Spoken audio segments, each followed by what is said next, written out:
Southern Vangard Radio. This is DJ John Doe, and to the left of me is my man.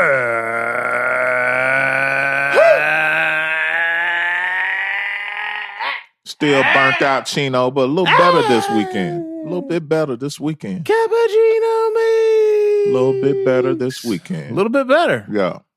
Saw you were popping shit on Instagram on Saturday. Yeah, I bet you won't say that shit in my face.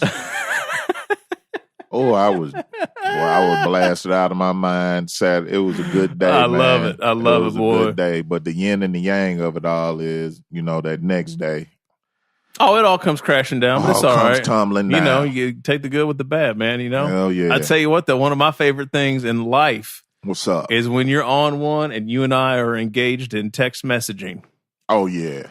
That's some fun shit. Yeah. That could go on I know you had to sneak off to undisclosed location within the house to I do. Text me on the weekend, but I always look forward to it. But yeah, yesterday was cool, man. I got up with the God G Supreme Allah. Peace to G. G Supreme Easy. Got up with Dylan. All Lobby right. Dom. You got up with the Lobby Dom yesterday? I sure did. Oh, no wonder you had such a good day. Yeah, I got up with Lobby Dom P. It was cool. And you went to his new spot? His semi-new spot? Yeah. I've been out. That's like third time I've been out there. I've never been out there. I got to go out and see that dude. All out there at East Pernt. Yeah. Yep. All right. So East Pernt. Yeah, I made some rounds yesterday, man. It was cool. Got over my homeboy, Evan Williams, E-Will. What I call him, yeah. He's still brown as ever. He is. Yeah, it was a good day yesterday. All right, beautiful, But today, Today's another one. Heavy. Now, do you have the jitters? Do you have the Sunday jitters like you did? No, it's just general fuckery. Yeah, I got you. I don't have the jitters this week because I had an awesome phone interview on Friday. So that's right, you did. Yeah, I could be in a whole nother tax bracket in the next couple of weeks. I'm with it. Yeah, I'm making moves. All right, my brother. What's up with you? You good? I'm good. What did I do this weekend? Oh, you know what? My oldest is back. He's playing football again. Oh, shit. Yeah, he decided last minute to get back into it. Okay. So he had practice on Friday. Give another go, huh? Yeah, man. And he's just so that's great. Cool. I think he realized that he wasn't just going to get home from school at 2:30, because they go to school like dumb early. They go to their school day starts at 7:45. Yeah. So like if he thought that he was going to come home and just hang out from like 3:00 until dinner time every afternoon after school, that shit was not going to happen. Yeah. So all I need for him to do is start taking a knee before the games. Right. If he would just do that for me. I'll talk to him about that. Yeah, talk to him about it. Tell him Meek said that. Well, we're already in some hot water right now. What happened? They dinged two kids for they claimed they were eligible and in district to play and they weren't. Oh, some ringers got brought in. Mm-hmm. Oh, okay. Some parents did a little okey doke on the. What was they like 6'5", 280? It wasn't even really that. We got a big bad new coach from Virginia that won a couple state titles a couple years ago. He think his shit. They trying to move shit around. Yeah, so it's welcome to Cobb County. Actually, that might be a good way to get them distracted from the other issues they got going on. Welcome to Cobb County, buddy. You're a long way from home, my friend. Oh Lord, anyway. You're a long way from home, Bubba. Hey, buddy. Where you from? Where you come from, dude? We don't do that around these parts. You got family here, boy? Oh, Lord. All right. Okay. All right. Let's just get into it. Anyway, I had a pretty good weekend, man. Good, man. Glad so it was good. Thank you for asking. All right. So before we get down to business, if this is the first time you're listening, this is Southern Vangard Radio. We do this twice a week on Tuesdays. It's a mixed show. Latest and greatest hip-hop cut up by yours truly. Me and my man Meeks here talking all kinds of awful shit, just having a good time. And then on Thursdays, we have an interview session with one of hip-hop's elites. We consider them elite. So it could be a MC, DJ, producer, behind-the-scenes person, manager, A&R, whatever it may be. That's on Thursday. So usually, as long as the interviewee isn't a flake and shows up when they say they're going to show up, we drop twice a week, Tuesdays and Thursdays, on a couple of platforms: SoundCloud, Mixcloud, Apple Podcasts, and Stitcher Radio. And we have a number of lovely affiliates that help us get the word out as well, don't we, Meeks? Yeah, we got Soul Public Radio out on the West Coast, IamClassicRawRadio.net, ATLHipHop.com, and returning to BoomBap WRBB right here in Atlanta. All three in Atlanta. All right, that sounds impressive. Hell yeah. All right, so tonight on the phone, yes, this gentleman has made a number of appearances on the mix shows across a couple of years now, actually. Yeah, no doubt. He hails from the great city of Detroit, Michigan. Everybody from the 313, raise your motherfucking hands up and follow me. The one and only Ty Farris. What's up? What's good, fellas? What's good, man? Ty, we try to have a good time here, man. We just try to I can tell by the open dialogue. Yeah, man. We just try to get through the week and get to Sunday nights. Really, that's really the truth.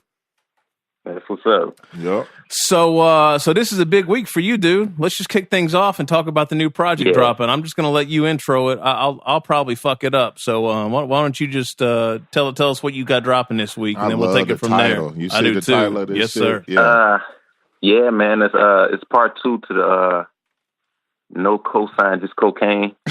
I dropped the first one on Valentine's Day, to be honest. That was the day I dropped it. Yeah, that's a good day to be sniffing coke. Yeah, man. I just feel like, just doing coke and it says, fuck, I'm going to put some music out.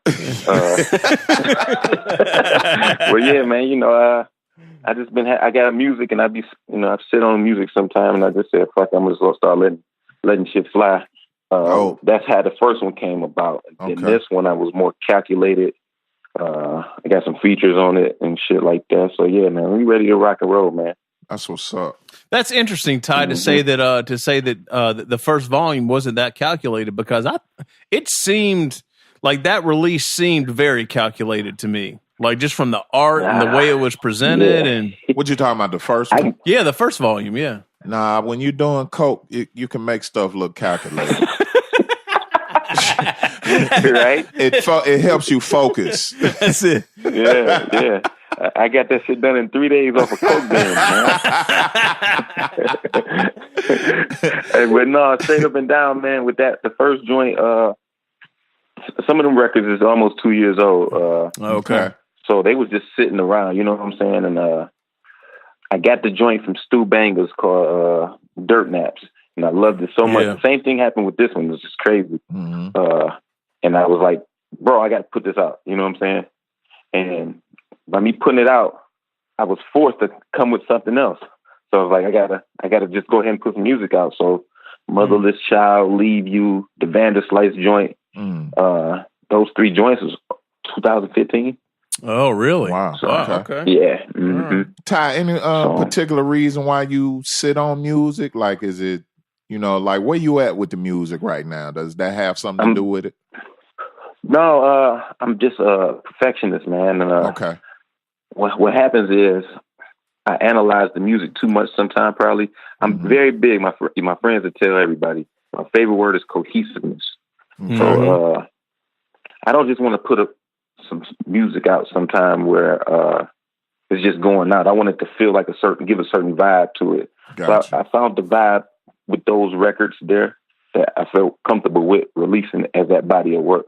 Gotcha. So, I had those records available to put on the project before that, the Ramen Noodles night, but it didn't fit. You know what I'm saying? Gotcha.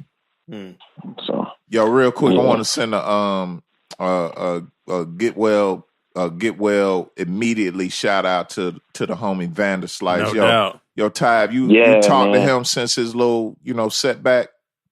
Nah, man. I've jumped on all the social medias and told him, get well and all that. But I haven't seen him on.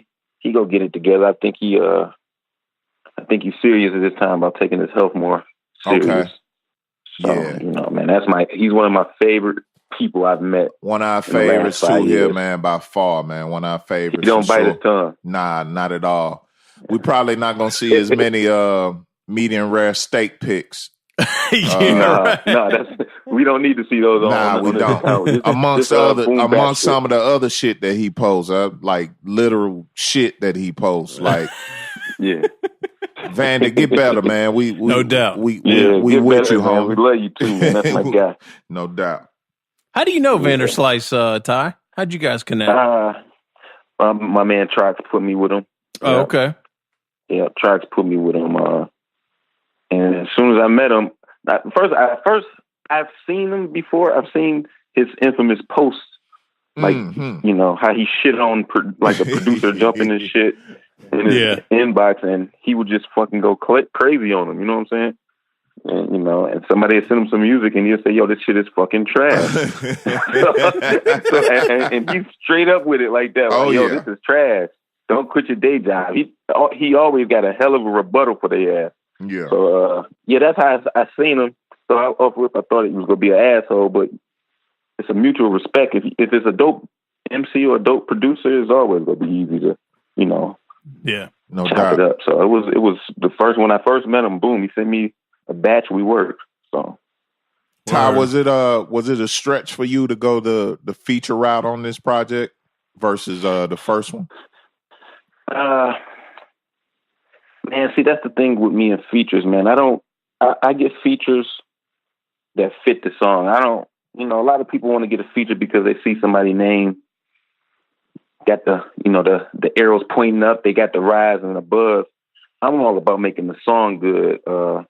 So the reason I didn't have no features on the last one, because I didn't feel like another verse would complement it better than the one that I wrote. Okay. This time around, I started off, I picked beats and I heard people in mind, except for the joint I did with Bud Rock. Me and Bud, we got something else going on. It's crazy, man. So, but everybody else, the Riggs joint, that was definitely handpicked. The joint with me, Recognize Ali and Water, that was actually on me and Water's project. Y'all familiar with Water? Yeah, we played. What was that Water joint? With you that we played a couple months ago. Yeah. Okay. Yeah. It might have been the Scottie Pippen. Yeah. So yeah, me and him got a project we've been working on almost a year. That was on that project, and I parted ways. I like, man, it's gonna fit my project very well, and it'd be, I'm gonna put it out as a single. We got a lyric video being done for it. Okay. So that's how that one came about. That song is a year old, actually. Okay. The Conway joint is actually a situation where the producer, my man Chuck Cross, it's his joint. He asked me to put it on my project. And that's how that came about. And you can't say no. No, I mean, it fits. I made it fit. At one point, I wasn't going to put it on there, but once he asked me to do it, it's like, okay. Yeah. He coming up, he getting his name out there. So, and he a good dude. He's a real good dude. So, I wanted to help. No doubt. So that's how that came about. But that's going to be on his project too. So it's going to be on both our projects. So yeah, Ty, I like how you're, don't anyone listening to this, if you're one of these people, don't take this as a slight. But I like how you got your team of producers, like you've got Trox, you got Jay Banksy, you got guys you've been rolling with for a while, man. Like I love seeing that shit. Like you've got you stretch out a little bit, and like you might have a joint from Vanderslice or whatever, but you've definitely got a team of guys that you work with on the regular, and you're continuing to work with them regardless of how much success you've been having as of late. That's dope. Yeah, I'm all about the sound, man. If it sound right, I was told this a long time ago, man. To make a lane in this industry, you have to find a distinctive sound. So all the good moments had a certain sound. So from my city, D12 had a certain sound that lasted for a period of time that was going. Shady Records had a certain sound. Right. Dr. Dre had a certain sound. So I figured out a sound, and it started with Trox, to be honest. Once I heard Trox beats, I was like, this is what my music need to feel and sound like. And at all times, right? Yeah. Okay. Yeah, I want my music to feel and sound like this to some degree and form or fashion for the rest of my career, probably. You know what I'm saying? Okay. That's real, so right from there. From there, you get producers that have the same kind of energy with different sounds. You see what I'm saying? That's interesting right there. Pharma Beats, he got some same energy, but different sounds. He used different sounds in tracks. Vanderslice, same, different sounds, and then you get the Stu Bangers. Same, it's a cleaner, dirtier vibe. Yeah. So I'm big on the sound, man. Everything got to be cohesive. I'm big on that. I like that. So tell us about 1,000 times a night. Yeah. Right. So tell us about Trox, man. How'd that relationship start? Since he's such a big part of your music. How did me and Trox start? Me and Trox met on the internet on Twitter. My homie Nonsense out of Chicago. He a producer. I was working on some music and I hit Nonsense on Twitter. I'm like, yo, man, tag some more producers in the sound. Because Nonsense has that sound as well, too. I'm like, tag some more producers that give me that feel like dirty, where I can talk my stuff and it feels right. You know what I'm saying? And that's how I ended up messing with Trox. Trox sent me a beat 2 days later, and I knocked it out. And from there, I said, yo, bro, we should do a project. And that's how it happened, That's dope. Yo, Ty, let's talk about this video for a second. It's about to drop real quick. Tyrant Talk, produced by Stu Bangers. Who directed the video? My man Kurt Norris, man. He up and coming out here, man. And I always try to do that, man. Get to the ground level of somebody on the rise, man. Got you. And it's just in me to do that. I watched my man Proof do that when he seen artists coming up. It's just like, boom. Let me try to work with him while he give him some guidance and help his name get out there. So. And he dope, he's got a clean shot. So that's how that came about. You know what I'm saying? What's the concept? Man, the concept is not really thought out. It's just me wanting to be fucking braggadocious as a good rapper in front of a fucking high quality camera. There you go. Okay, good shit. We appreciate that. Real shit. Like I ain't gonna even make it seem like this shit was well kept. Nah, put a whole artistic. I need to put a visual out there. Right. Let's get this shit done because I'm pressed with time. Okay. And let's go. Hey, let's get in this alley, and I'm gonna rap in front of the camera. Next time around, we'll fucking get a treatment together. You know what I'm saying? Okay, guys. Where was that shot though, Ty? Is this in the D or? It was downtown Detroit at the Eastern Market. Okay. I love downtown Detroit, man. Yeah, a lot of videos is shot down there. It's the culture is down there. You see, in my video, you see the spray painting and all the graffiti and stuff like that. You got to do it, man. They spend so much money downtown. You have to. You have to take advantage. Yeah, definitely. So that's how that video came about, man. I got a couple other ones in the joint that's gonna be a little more complex. Let's say that. Yo, is Soko losing sleep in preparation for this release, man? Or a piece of Soko. Shouts out to Soko. Soko, man, that's my guy, man. I've been knowing Soko almost. He's gonna correct me too. No, it's fucking 15 years. I don't know. It's 13 something years or shit like that. But yeah, man, I've been knowing him a long time. Before he moved to New York, he's from Detroit, and over the years we kept in touch. And I guess this year we was like, yo, let's work. You know what I'm saying? Like I trust him. That's the biggest thing with me. That's big. I gotta trust you. Yeah, that's big. And I trust him, man. It's been working out, man. Soko and like I was telling you, crazy. Yeah, you drove him crazy. I'm driving him crazy a little bit with the release. Yeah, Soko and Nolan both looked out in the very early days of this podcast. Actually, the first year of the podcast, they both came through. Well, they didn't come through, but they phoned in like you did, and gave us interviews. And they always, him and Nolan both always support the show big time. No doubt. So, shouts out to both of them for real. Yo, is Soko the source of your New York radio support, or did you already have those relationships intact? Yeah, I already. Actually, Vanderslice plugged me with Eclipse. Okay. But what was so funny about that, when he plugged me with the Eclipse, I didn't have Sirius radio in my car for a minute, so I just lost touch with what was going on in that. But when he plugged me, I reached out to him to Eclipse, And he's like, yo, man, go check the playlist. He was already playing my music. So I was like, okay, this worked out perfect. You know what I'm saying? So he found me, you know what I'm saying? Yeah. And from there, man, them dudes, along with y'all, it's a handful of outlets that's keeping this shit moving for real. Like, you know, no doubt, to the core, you know what I'm saying? And it's much appreciated. That's what's up. That's what's up. How did you and Soko meet, Ty? What's that story like? Shit. I think we met at this, he met me at a battle. I was battling. I'm pretty sure downtown Detroit at Elvis. Yeah. That's what he told me. I don't really remember, and I wasn't drinking back then, but you know, it's so long ago. But he told me it was at Alvin's at a rap battle.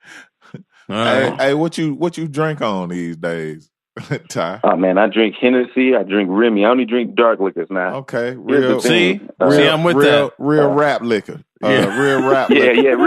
Real rap manhood liquor and shit. I ain't fucking Henny and Remy. Oh shit, you get fucked what up. What the fuck niggas drinking? Yeah, drinking fucking vodka and shit.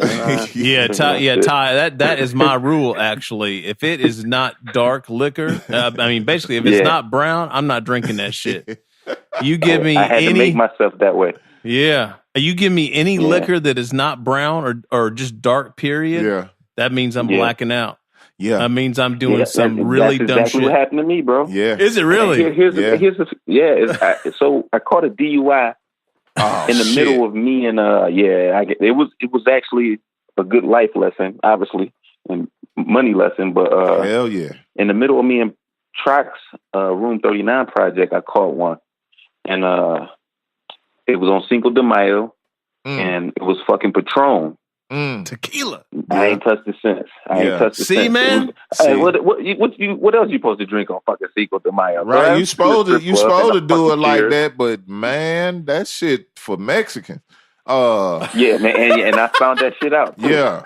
Yeah, we don't have the genetic makeup to maneuver that shit. Now I fuck with tequila, but not on the regular. Now my blackout white liquor is vodka, cause me too. I like to smoke and drink, but smoking and drinking vodka, I'm gone. I'm gone, dog. I'm telling you. And I have been standing up on my own 2 feet and went a little too far with that vodka and a little too much weed, and it was timber. You know what I'm saying? I have taken the Nestea plunge face first on a number of occasions. That shit ugly as hell, man. That's a hell of a fall, man. That's a hell of a fall. I don't fuck with the white shit, man. The white liquor, no, man. I actually, straight up and down, my man V Styles. I seen him at the Elzai show last week here. And I'm eating healthy. I'm doing I'm not eating meat for a minute, trying to see how I feel. And I seen him get in shape. He cut like 20, 30 pounds last 2 months. So I was like, I say, what you doing? You know what I'm saying? He said, man, I had to cut the brown. I had to leave Hennessy. Me and him, most of our discussions is about fucking Hennessy, not even rap. And he's like, man, I'm doing this Tito's. I'm like, what you drink? He's like, I drink Tito's. It's gluten-free. There's no sugar in it. So I'm like, all right, cool. I go out the next week. Tito's is some good shit, by the way. Tito's. I got a bottle of Tito's. I'm drinking shit like, oh man, this is easy. That shit hit me like a brick. Oh yeah. I straight up and down. This is gonna be even fucking funnier. I went to a fucking rave party. And, oh my god. I went to a rave party, ordered more Tito's there, and then my stomach started bumping because I had a Tito's and Red Bull on top of the fucking crazy ass music and skull painting face motherfuckers. I say, all right, this is it. I'm done. This is it. I didn't move for the whole first half of the next day and shit. Like, I'm out of here. This ain't it for me. I love that shit. Let me tell you something, man. Right back to Remy. Back to Remy. Like, I'm sorry, baby. Dude, every time I try to you touch some vodka every now and then. Well, it's usually because the wife loves margarita, right? Okay. So a couple weeks ago, we were having a little family party, and she got some crazy margarita recipe. Mm-hmm. Can I tell you, man? I had one of these margaritas, literally one, and I was bent. Wow. I don't know what it is about Tequila, but man, that shit right there will lay me out. Yeah. Dude, if you don't have no Mexican blood in your body, man, you don't need to be fucking with that shit. I'm sorry. What are you doing? Yeah, what are you doing? Like, this shit come out the ground. Like, nah, man. Yeah, nah. you will never. Like a worm inside of it. Some tequilas come with worms inside of it. That what they call that shit? That the Quavo, Quavo? Mezcal. Mezcal, there you go. Yeah. That's the shit with the worm in it. That don't even get me started on that. Why is this big fucking earthworm in my bottle? Like, I'm not supposed to be drinking that shit. Yeah, it's straight. It's coming from the mother. Like I had an apple cider say, this shit's coming straight from the mother. Yo, Ty, as much as I love a good drunken night story, I need a Detroit battle scene story, man, for the ages, man. Give me one. Oh man, I'm talking about you came up with like Swan, Marv One, Quest McCody, X Factor, Young Miles, Young Famous. I see Trick in here, Big Proof, Elzai. Elzai supposed to be in the A this week, right, John? Next weekend. With Jericho Jackson next week. Yeah. I actually end up leaving before that started, but okay. I need a good Detroit scene battle story, man. Talk to me. Man, I'm trying not to use mines as one because that's epic. If it's epic, we gotta hear it. I got to give you this one first because it was a turning point in Detroit hip hop battle scene, and I'm one of the main reasons for that. I elaborate. So back in the day in New York, they had the Fight Club battles. My man International P was doing them. Back then, French Montana was a battle rapper too. French is my good friend. Get the fuck out of here. Whoa, hold on. Stop. Okay, we're gonna have to pause this battle rap story. To hear you're good friends with French Montana. Yeah, man, we was real cool, man. I ain't talked to him since the fuck the Kardashian, but shit. Oh my god, French Kardashian. But hold on, dude. So, you got to tell that story. Yeah. How do you know French? So, I was on tour with D12 in 2005, and we did BB King's, and he was running the Cocaine City DVDs back then. Yeah. Oh shit. And, him and his boy. I don't know his boy name. I can't remember it, but we walking in, and they needed a way in. They was trying to get in the film. They didn't have no credentials, so me and my man Famous, we brought them in with us to the VIP back there. You get footage of Proof freestyling. Smack was there too. Smack did the free. Actually, D12 was on the Smack from that day, and I got the footage. With my man Proof and Famous freestyling and Frenchie's camera, and from there we kept in touch because that night we ended up going to some place in New York for a fight club battle. And Pee Wee, what's his name? Pee Wee Kirkland. Yep. Yep, he was there. Terror Squad dudes was there. It was crazy, and we ended up getting shut down because the police came. Okay. But so me and French kept in touch, and he was actually gonna fly out to Detroit for a battle here, the battle I was about to get into. But something happened. Something happened with a family member or something where he didn't make it, but he was going to actually come and stay at my house when he was coming out here. And we talked all the time, man. So, he was a good dude, man. He's still a good dude. I just haven't talked to him. You know what I'm saying? Yeah. So that's how I met French, man. But back to that battle, man. Yeah. French Montana was a battle rapper, dude. That makes no sense to me. There, man. I think he battled Sam Scarfo.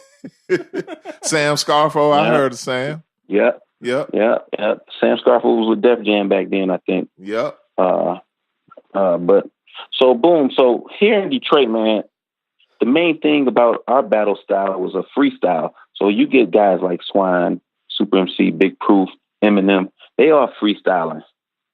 While they're battling. I spotted early because I was at a flea market selling mixtapes.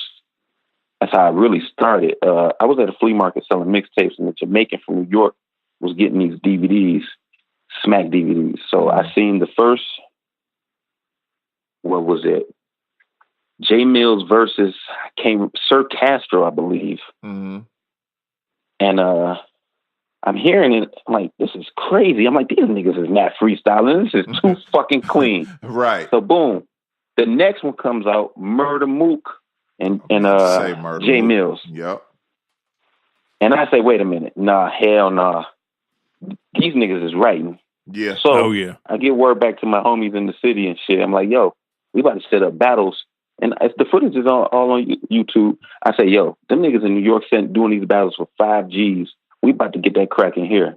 So I was one of the first ones here to bring the written format into play. Wow. Okay. Now it was resistance, and it's battles of it proving it with me and Quest.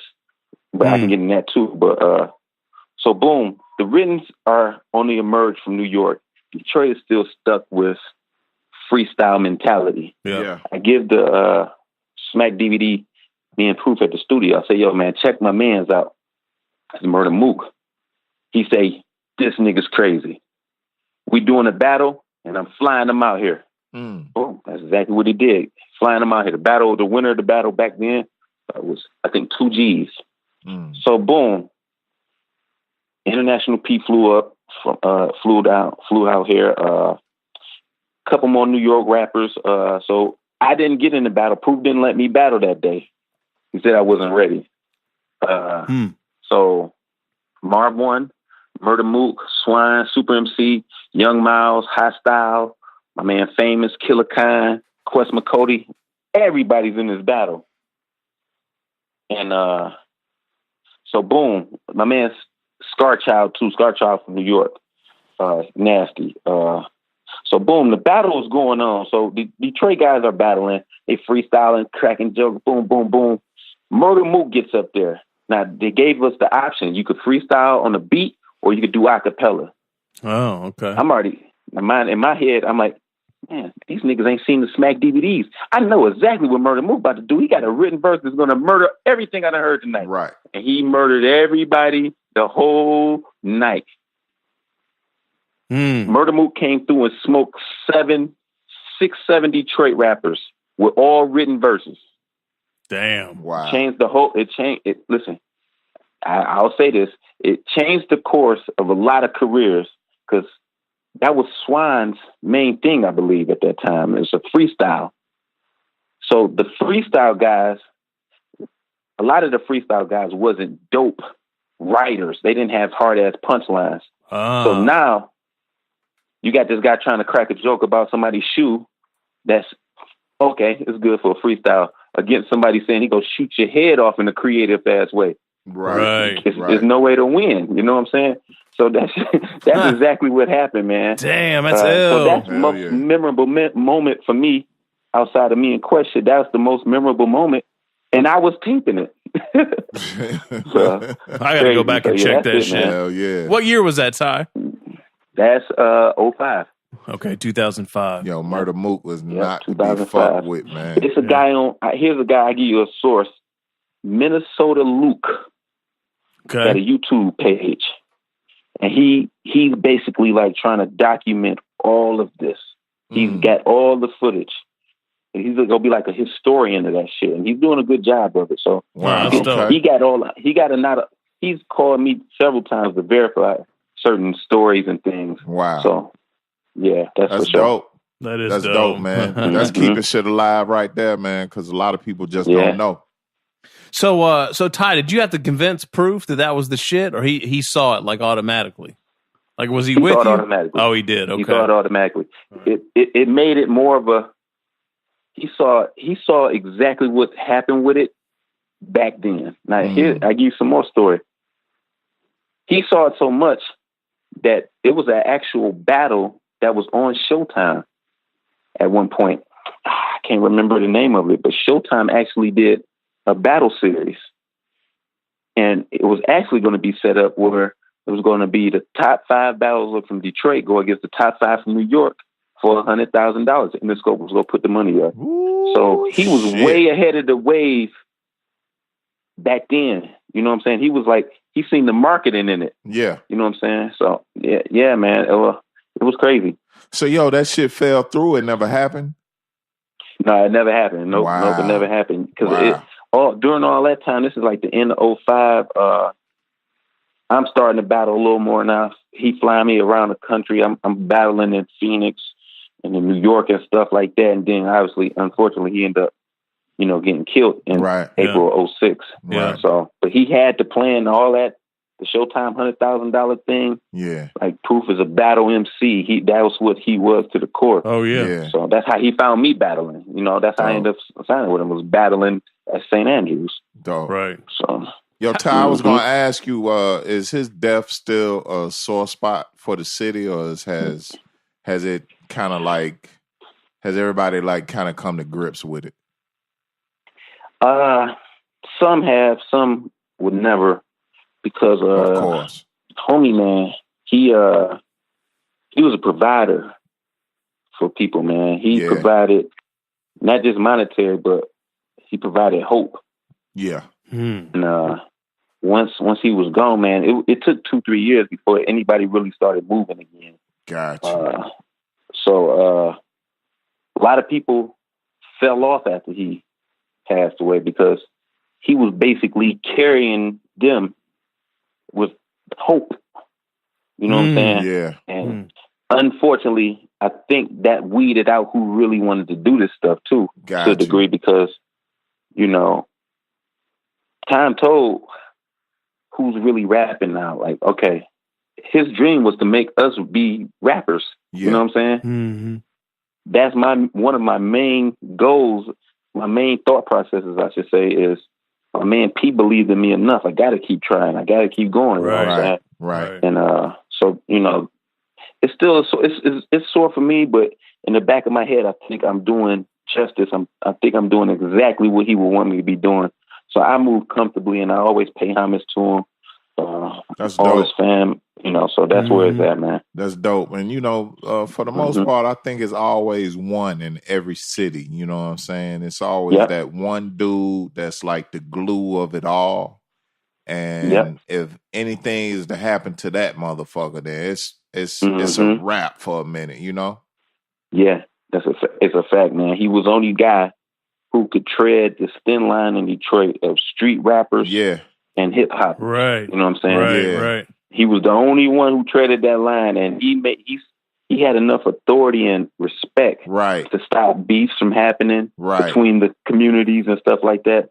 Now, now Royce is stepping in that place. Trick is stepping into that place. You know what I'm saying? Okay. So, we in good hands with them too. But that's what P was for the majority of it. That's what's up. We talked a little bit about this when we interviewed Nolan. This is even back in 2015. Like this, I kind of hate using this term, but this kind of like Detroit 2.0, or like this post M Proof, Slum Village, like all of that. It's the new Detroit. Yeah, it's so vibrant, man, and it's so different. Like Nolan's got his shit that he's on, you've got your shit that you're on, you got Clear Soul Forces, you got you got all this different sounding shit, and what's so weird about it is it still has that Detroit vibe and feel, but it's different. It's so interesting, man. Like that go back to what I was saying about my thought process and the beat selection. The same type of thought, like, okay, different sound, same feel. Mm-hmm. Right. You know what I'm saying? Yeah. Same thing. Yeah. Nolan does his thing.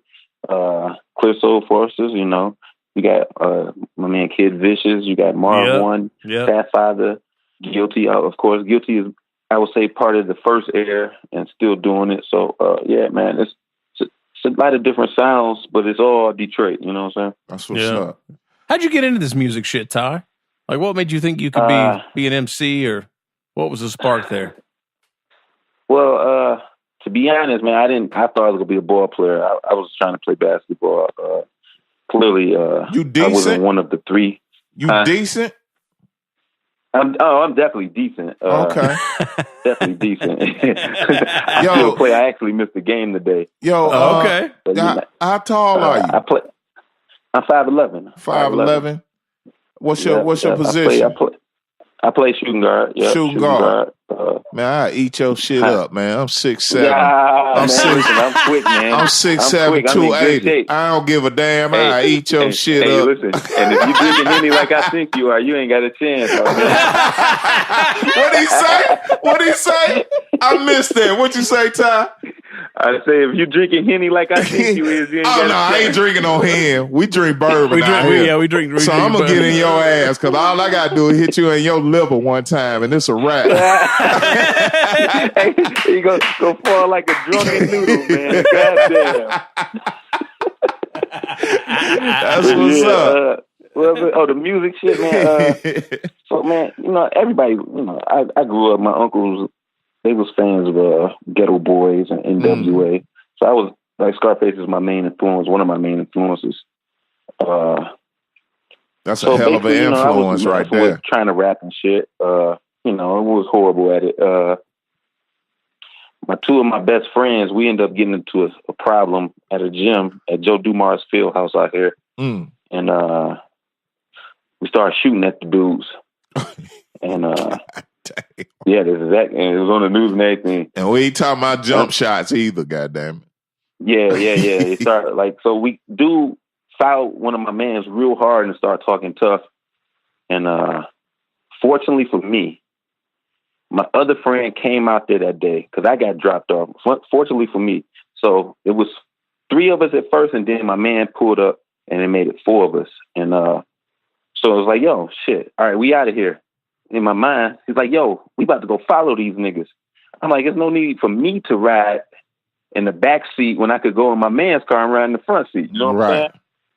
By me doing that, it saved me from going to jail for 5 years. Because the niggas we was shooting at, as they shooting at them, they calling the police. So when the bullets fly through the windshield, bing, basically it went from attempt murder to just a felonious felony or whatever they got. And they both did 5 years. So like my 2 best friends who I hung out with every day doing dumb shit, like doing dumb shit, I just leave it at that. And they gone, so I'm out here basically by myself. Wow. They did the whole 5, Ty? Yeah, hell yeah. No, one of them did 3.5. The other one, he had some prior shit, so he did the whole 5. Did the whole 5.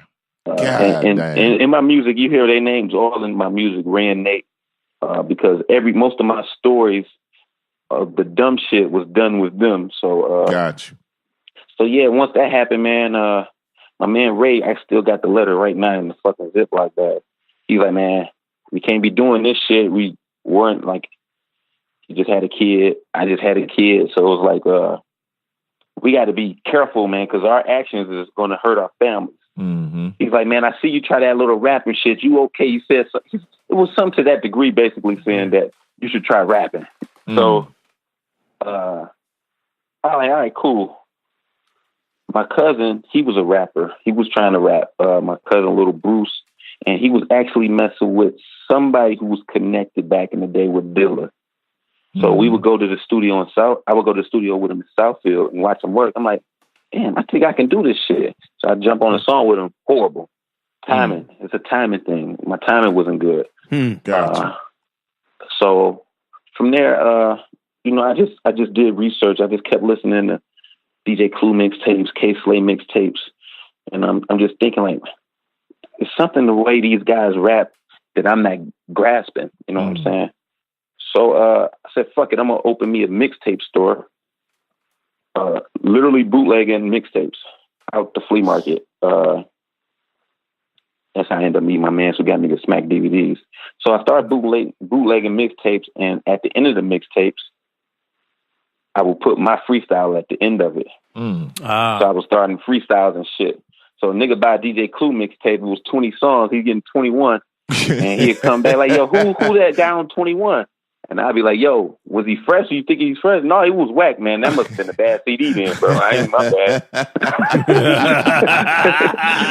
So, that take balls right there. That's slick. Yeah, that's slick as fuck right there. It started like that. And me and my man Famous this is when I met my man Famous at the flea market. He was recording out the flea market. And it was a little battle. And I heard him. I say, this nigga's way nicer than me. I'm about to push your shit on the freestyles. Right. So I stopped putting my shit down. I'm like, yo, I'm not no hater in no form or fashion. I was like, I'm not putting my freestyle next to his freestyle. I'm just gonna put his freestyle on there. And sure enough, people start fucking with it. And as they starting to fuck with the freestyles and shit, me and him said, fuck it, let's put a mixtape together. And we put a mixtape together, and from there, I started getting better. You do anything long enough, repetition, you got better and better. Oh, yeah. Muscle memory. Yeah. So that's how the music shit started with me, by basically, long story short, my two homies going to jail. That's what's up. So, you come from a musical family, Ty? You got family members that were into music or played instruments or anything like that? Or my mom, rest her soul, man, she was a backup singer. She was a part of a local group. I can't remember the name of it, but it was one of them 70 ones, like the Upstairsers or the Sisters. You know how them damn 70 names used to be back then. Yeah. She was like a background singer for that. And my father, he played the piano. Okay. But I didn't know that. You know what I'm saying? He wasn't around, but I found out he played the piano very well. So maybe they had something to do with it, but I think more so is me hanging out with my uncles, listening to Scarfaces and the NWAs and shit. Right. And, Above the Law, Black Superman, shit like that. Yeah. Yo, who the fuck is T Flame? That's me. and my follow up question to that is, tell me about 40 Flame. All right, I give you the breakdown on both of them, man. So the T Flame was the name given to me by my homie Nate, one of the dudes who got locked up. Back in the day, straight up and down, we used to steal cars, bro. That's it. And this is around the time the Hot Boys is popping. Okay. So my name Ty, he's like, yo, T Flame. I was like, all right, fuck it, I'm gonna run with that one. Horrible name. Years later, I felt like I gotta get rid of this. So, boom. I get a 40 cal. I become a 40 cal owner. Oh shit! And not legally. Of course not. I don't give a fuck now. I don't have it. So me and my man, we go to the shooting range, and I shoot the first shot. Boom. Bullseye with the 40. I'm like, oh man, nigga, my name is 40 Flame now, nigga. That's it. And that's exactly how it happened. Just like that. Just like that. Like, this is it. This is God telling me to be this, man. That's it. And then, for better or worse. For better or worse. God in there. For better or worse. Yeah, you'll put that on God. Telling me this. Like, yo, man, this is my first time shooting a gun the right way. You know, niggas in the hood shoot them bitches sideways. Right. And action films and shit. I actually lined it up and looked down the sights and pulled the trigger. And I'm like, oh, shit, precision, so goddammit, precision. I was 40 Flame for a minute, and then it was 40 Flame. It was me and my man Famous in the group, and I was 40 Flame, and he changed his name to Fast Life Fame. So we both changing our names and shit, midlife rap career crisis. Right. And so as I started recording more and more, I was getting better and sharper, and I didn't want to just talk about street shit all the time. Obviously, that's the maturation process. Right. I didn't want to talk about street shit all the time. And I thought for a minute that I would try to do something commercial. And so I said, man, you know what? Fuck this. My family name isn't known for nothing in the hood but bad shit. I'm going to use my last name and have it spotlighted in a successful way, hopefully. A positive way. Get Ty Farris. Yeah. Mm-hmm. That's what's up. That's a good detour right there. You know what I mean? Like, let's go this way. Let's go this way for a minute and see where we end up. I like that. That's what's up. Hey, Ty, I got a question for you, man. So Why was there, just looking back at your discography, why was there such a big gap between Rider Music and Room 39? Because Rider... I got my DUI. Oh, it was? Okay, gotcha. That'll do it. Yeah, when I got my DUI. My DUI probation was 18 months. I actually offered to turn myself in. I'd rather go sit down for 3 months. I'd rather go do 90 days than 18 months of probation. You can go in the 90 days and push-ups. It's cool. Yeah. But the judge said, you can go and do the 90 days, but when you get out, then you'll start probation. I say, nah, fuck that. Nah, that ain't the move. Nah. So I just went with the probation. And then that same year, that happened August 1st. My mom's passed that year. So that happened. And then 4 months later, I had my second daughter. So you just had a bunch of life things going on. Yeah, there was a lot going on. Yeah. But the thing is, and then I was making, after my mom's passed, I was making dark music. And I knew I couldn't put that out with that. You know what I'm saying? I knew it wasn't right. But it's a therapy thing. You know, that's what we do. Sure. Therapy. Our therapy is writing. Yeah. So. And if that's where you were, then that's what's going to come out. Yeah. Yeah, I was recording all that time. And, you know, tracks, man, anybody who works with me musically, I ignore them, I'm sure. I ignore the shit out of them because I'm a perfectionist. And we got songs right now.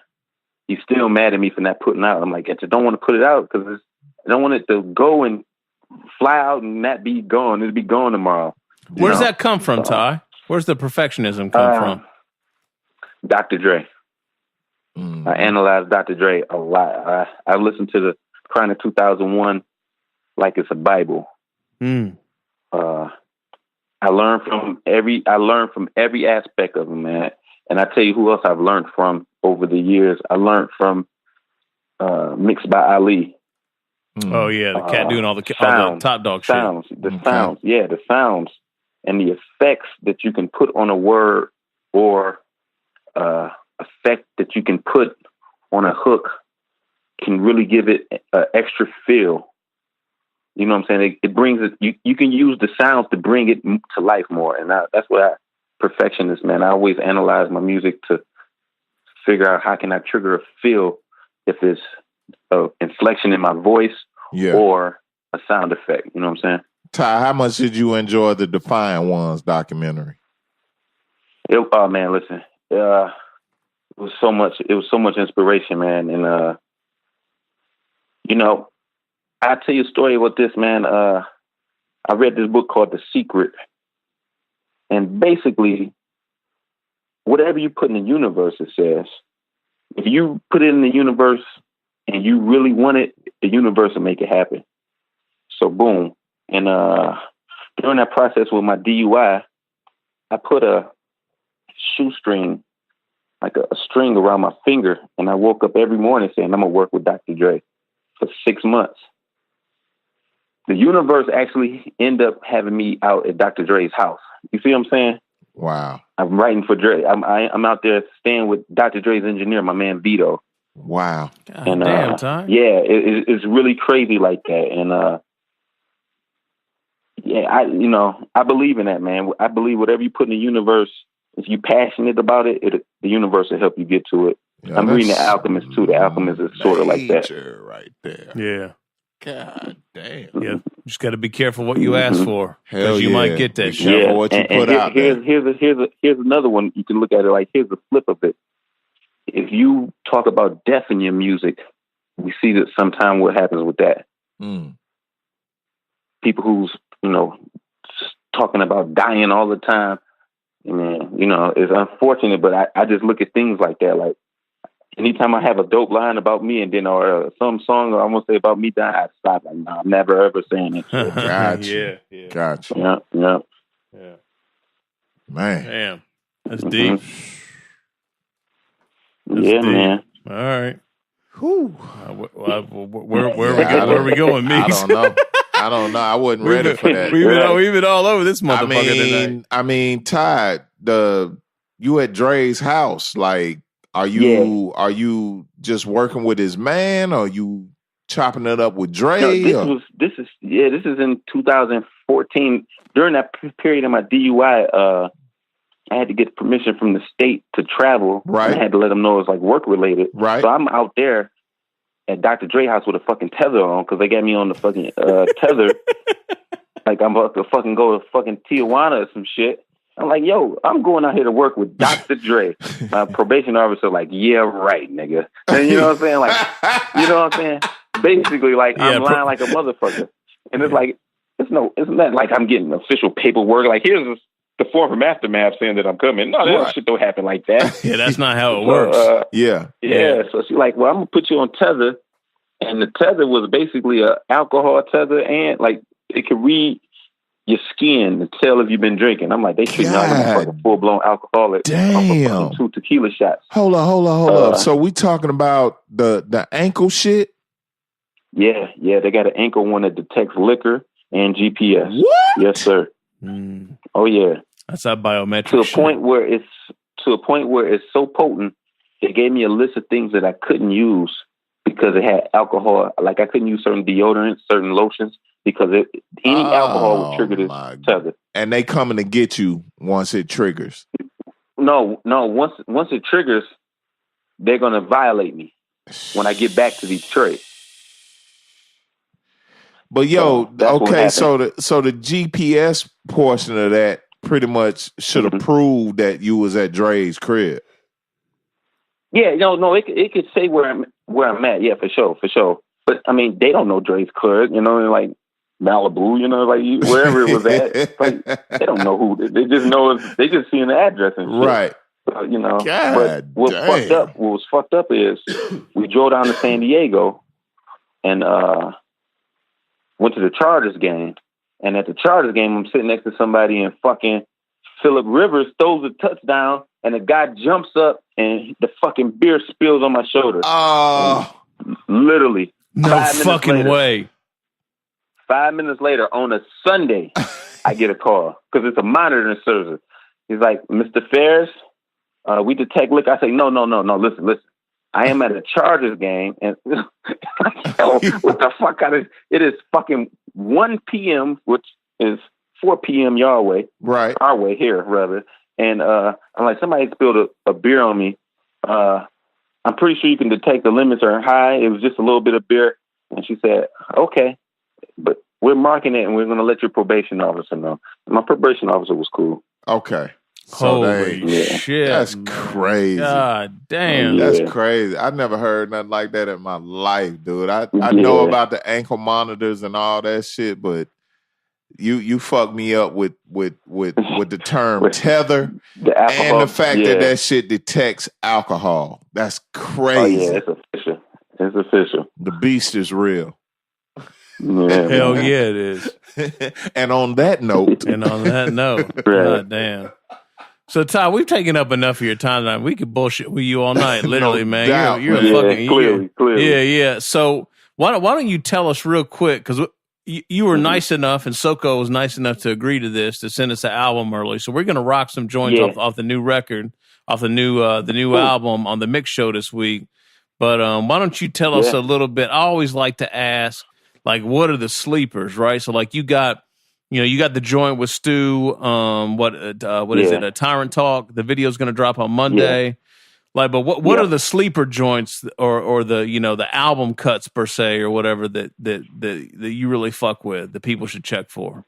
I really like the song called Dope Fiend. Okay, it's by Jay Bansky, and it's basically me talking about me being a dope fiend to music. Like I'm addicted to doing music. And then the contrast of that, I made it where other artists are dope fiends trying to find hit records.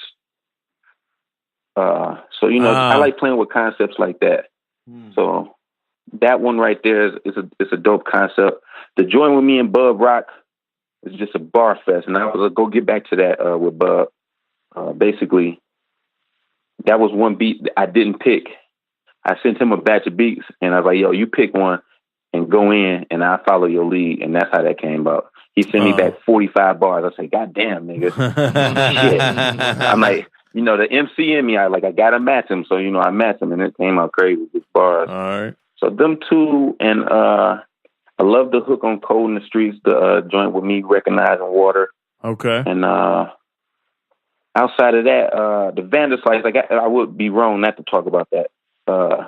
My project was done, and Vanderslice had just finished his project. And he hit me up, said, man, I'm sorry, man, I've been so busy, I didn't get no beats to you on this project. I say, honestly, bro, I just finished it up. But, you know, you my man, send me something. He sent me something, and I just rapped and just let my pen float. And it's 3 verses basically at the end of each 16. I say, Vanderslice, send me a track, you know, or Vanderslice, send me the crack. I saw that, yeah. I cracked their heads. Yeah, so I made sure I said, and I just named it Vanderslice sent the beat, and that was all that was, you know what I'm saying? I cut tracks off to put that on there. Dope. Dope. All right. Beautiful. All right, man. Man. Well, we're going to make sure we get into a number of those joints. Oh, no doubt. And everybody, please go looking for the video tomorrow, right? Yeah. Tomorrow, 3 p.m. Yeah. And the album drops Eastern Friday. Time. Yep, Friday.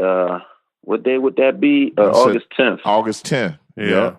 All right, cool. It'll be on my Bandcamp, tyfarris.com, and then a week later it'll be available on all the streaming outlets.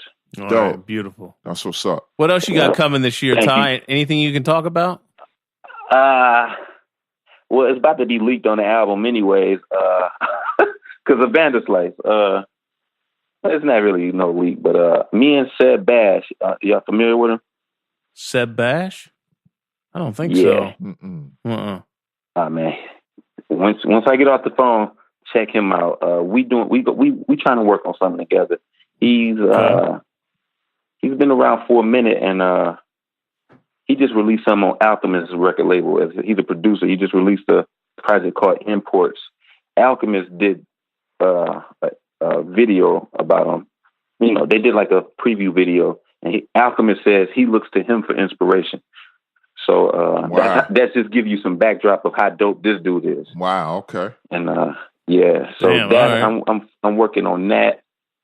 Me and Tracks Room 39-2 is just about ready. We ain't gonna make it as long this time. It's say probably 8 or 9 joints. I got about 6 waiting on a feature or 2, and then a joint with me and my man Water probably come before all that. My man Water from Chicago. It's called Bulls versus Pistons. So we working. All right. Dope. Beautiful. So where can they go to support you, Ty? You got Bandcamp's like ground zero for a lot of shit, right? Yeah. Everything go be through the Bandcamp. For this No Cosign Cocaine 2, I'm actually ironing out some details where I can't name the people, but I'm gonna get distribution with for cassettes and CDs. It'll be limited edition. So once that's sealed, I'll put it out there. But yeah, that's what it's looking like for the physicals. Beautiful. Dope. All right, my man. Yeah. Where can everybody catch you on Instagram, Twitter, all that shit? Yeah, my motherfucking Instagram shit is Ty Farris. And know how the niggas start talking. Yeah, right. It's Ty Farris, and then on Twitter it's Ty Farris 1 because this fucking soccer coach won't relinquish the fucking real one. So that's exactly what it is. I ain't bullshitting. Like, I got to go over this guy's fucking head to get this fucking handle here. Yeah, you know. Well, you know what the best shit is I mean, really, you've got the last laugh. Cause can you imagine the tags and all the crazy shit that motherfucker gets every day? Yes, he gets it all the time. Oh yeah. And what's so funny is like he always politely saying, "No, that's Ty Farris 1." Whenever he responds to people, I'm just laughing like, "You motherfucker, just give me the fucking name." Right. Let that shit go, man. Yeah. Hey, Ty, it's been an honor and a pleasure. He tweets probably once a week too. Yeah, exactly. Once a year, that's it. Yeah. Hey, Ty, it's been an honor and a pleasure, man. Thank you, brother. I didn't know what we was gonna get out of this tonight, but I'm glad we got you on the show tonight, man. This shit was dope. Yeah, man. I appreciate y'all, man. No doubt. I tune in when I can, man. Y'all keep me laughing. I remember y'all said something about one of my tracks or something. It was on the end of He said something about it at the end of it. It was funny as hell, though. I'm sure we did. I'm gonna find it and tell you. Yeah, I'm gonna find it. I'm like, these motherfuckers is hilarious, man. Look, man, no one is safe. Nah. And this is hip hop. Exactly, and it's all in good fun, man. That's all it is, man. Yeah. We out here trying to live just for a minute, you know what I'm saying? So I hope nobody really takes this shit too serious, you know what I'm saying? Because we don't. Yeah, man. Yeah, y'all provide a platform and y'all do it in an entertaining way, which sounds easy, but it's not that easy. Nah, it's not at all. But we are the guard, man. We got to do what we got to do. Yes, sir. No doubt. All right, Ty, thank you, brother, good, man. All right, be safe, Appreciate you, man. man. Y'all boys be safe, man, and I'm going to be tuning in, man. Appreciate y'all support. You too. We got you. Thank you, brother. Peace. Yep. Peace. All right, be good. All right, man. Yeah. Beautiful. Yeah. God damn, what a good one. Yeah, that was great. Hey, man, look, we've been on a roll. We've been on a good little roll. We need to stay right here. We've been on a good little roll, man. Yeah. I don't know who the next motherfucker is that's going to put us back in the hole, but whoever you are, fuck you. Let me say that right off. Well, I'll tell you what. What's up? If it results in what we've had since that hole, right. I'm with it. Okay. Well, there's what I mean? Lining. Because you think about what's coming. See, we know what's coming up. We know what's coming next week. But in the moment. No, in the moment, it was some bullshit. Oh, my God. But. Yeah, we do know what's coming next week. Next week, y'all. You'll just have to wait. You motherfuckers better wait for next week. That shit gonna be major. Fucking that wait. Shit gonna be major, man. That shit gonna be major. Southern Vanguard, SouthernVanguard.com, DJ John Doe Cappuccino. We're the guard. We are the guard. Peace, y'all. Peace.